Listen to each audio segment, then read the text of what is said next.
Imaginez l'ironie la plus cruelle qui puisse frapper le monde de l'automobile de luxe, une Ferrari F430, ce joyau de l'ingénierie italienne qui incarne la perfection mécanique et l'élégance sportive, interdite de circuler dans Paris, la capitale mondiale du luxe et de l'art de vivre. Cette histoire n'est pas une fiction, c'est la réalité dramatique d'aujourd'hui. Voici comment la ville lumière a tourné le dos à l'une des plus belles créations automobiles jamais conçues. L'histoire de la Ferrari F430 bannie de Paris n'est pas simplement celle d'une voiture qui ne respecte plus les normes environnementales modernes. C'est le récit d'une transformation culturelle profonde, celle d'une société qui redéfinit ses valeurs et ses priorités, quitte à sacrifier sur l'autel de l'écologie certains symboles de prestige et de beauté qui ont longtemps fait rêver ses élites.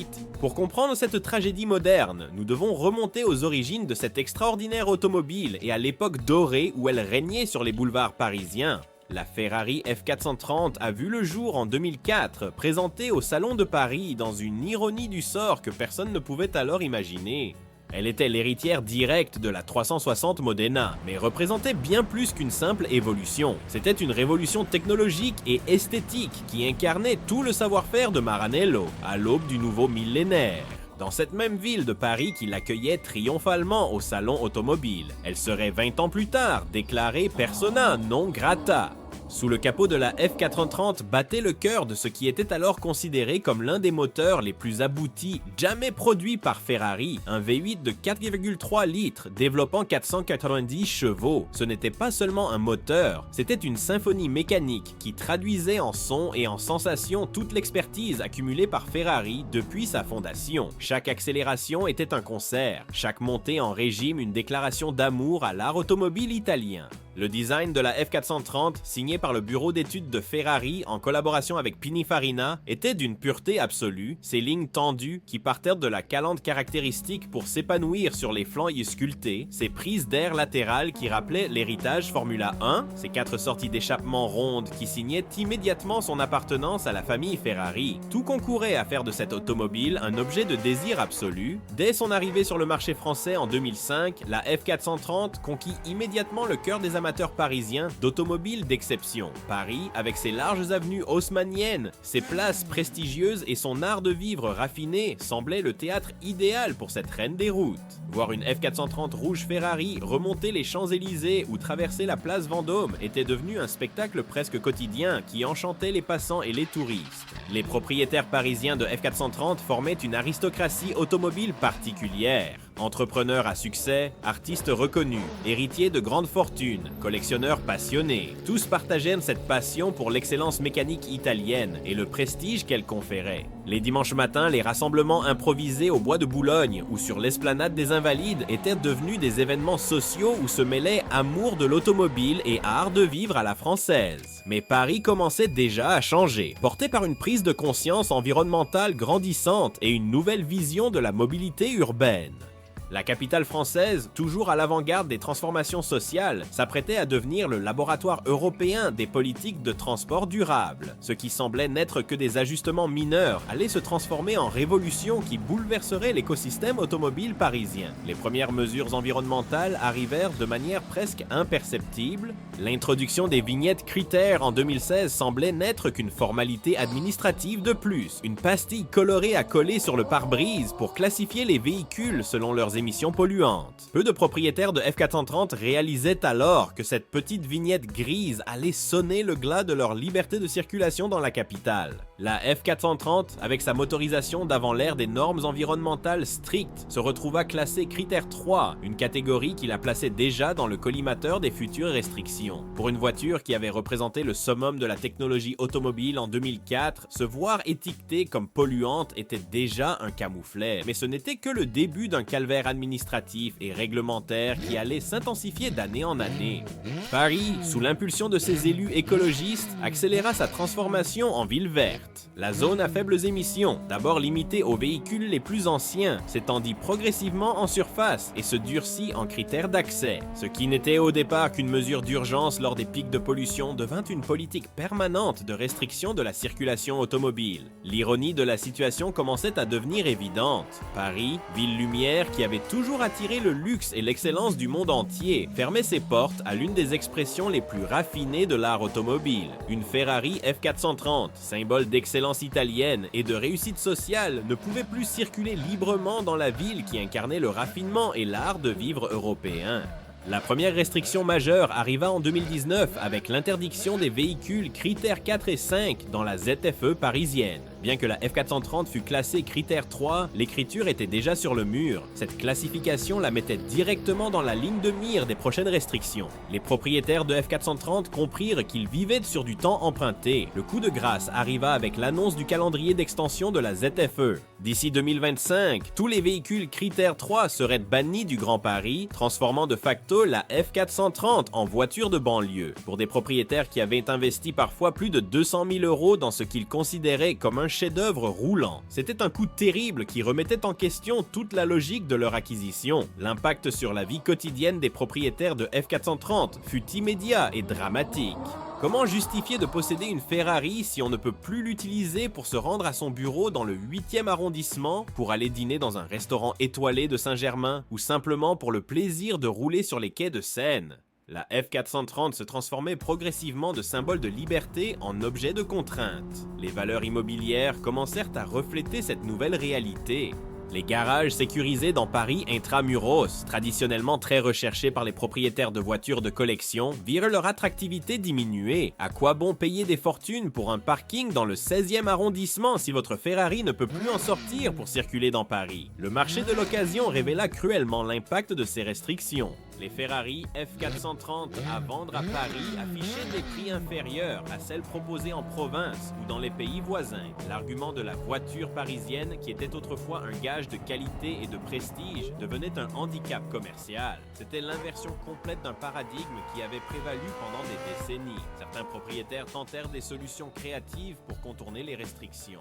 L'immatriculation dans des départements limitrophes devint une stratégie répandue, même si elle impliquait des complications administratives et des coûts supplémentaires. D'autres optèrent pour la location de garages en banlieue, transformant chaque sortie avec leur F430 en expédition logistique complexe. L'industrie du service automobile de luxe dut également s'adapter. Les concessionnaires Ferrari parisiens virent leurs activités de vente d'occasion se reporter vers la périphérie. Les ateliers spécialisés dans l'entretien des supercars durent développer des services de collecte et livraison pour maintenir leur clientèle parisienne. C'était tout un écosystème économique qui se reconfigurait autour de ces nouvelles contraintes. Le tourisme automobile de luxe, secteur important pour l'économie parisienne, commença également à souffrir de ces restrictions.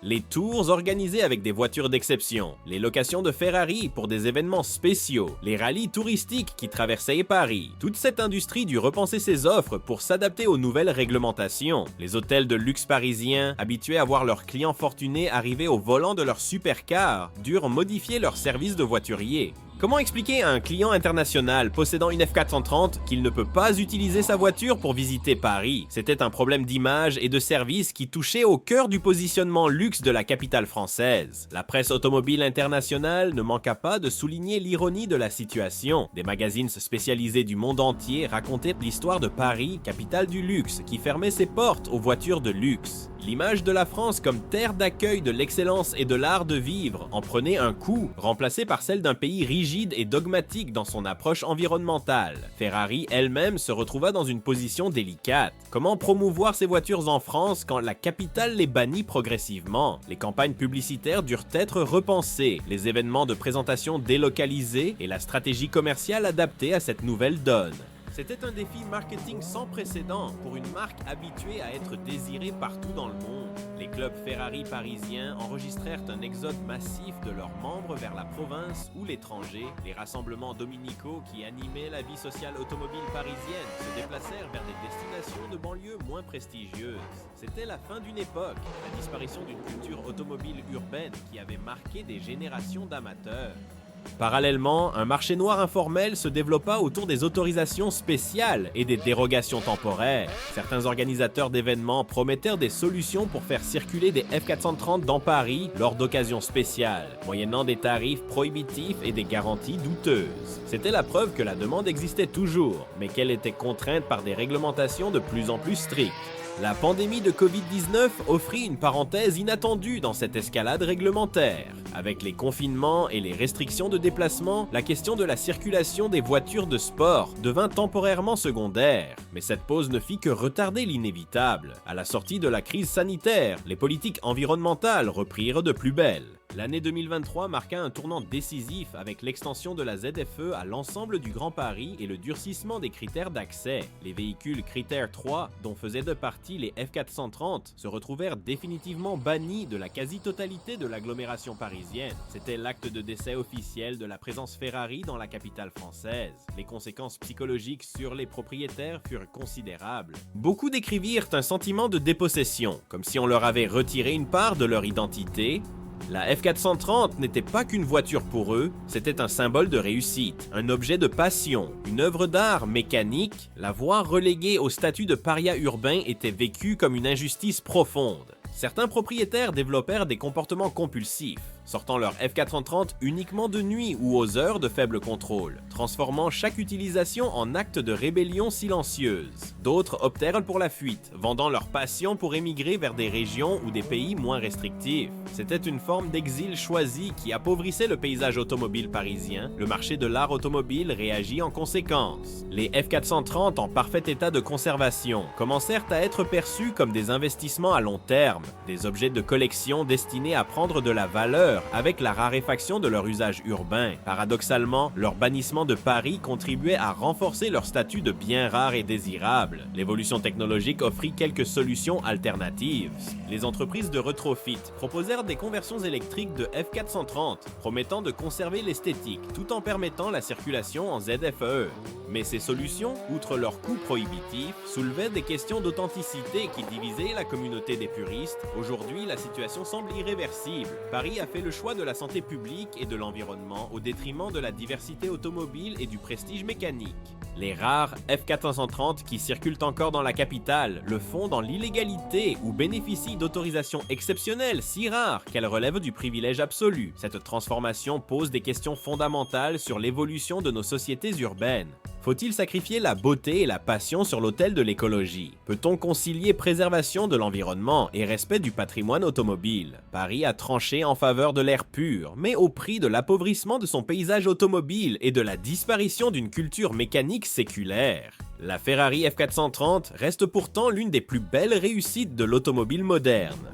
Son bannissement de Paris ne diminue en rien ses qualités intrinsèques, mais prive la capitale française d'un symbole d'excellence et de passion. C'est peut-être le prix à payer pour une ville plus respirable, mais c'est assurément la fin d'une époque où l'automobile pouvait encore faire rêver dans les rues de la ville lumière. L'histoire de la F430 et de Paris illustre les tensions de notre époque entre hédonisme et responsabilité, entre tradition et transformation, entre plaisir individuel et bien commun. Dans cette bataille, la passion automobile a perdu une manche, mais elle trouvera sans doute d'autres terrains d'expression, car l'amour de la belle mécanique, comme tous les grands amours, survit aux interdictions et aux obstacles. Si cette histoire vous a touché, n'oubliez pas de vous abonner à la chaîne et d'activer la cloche pour ne manquer aucun de nos prochains épisodes sur l'évolution de l'automobile dans nos sociétés modernes. Laissez-nous dans les commentaires. Pensez-vous que Paris a eu raison de bannir ces voitures d'exception? Mettez un like si ce récit vous a ému et partagez avec tous ceux qui aiment l'automobile et comprennent la complexité des enjeux modernes. À bientôt pour une nouvelle histoire.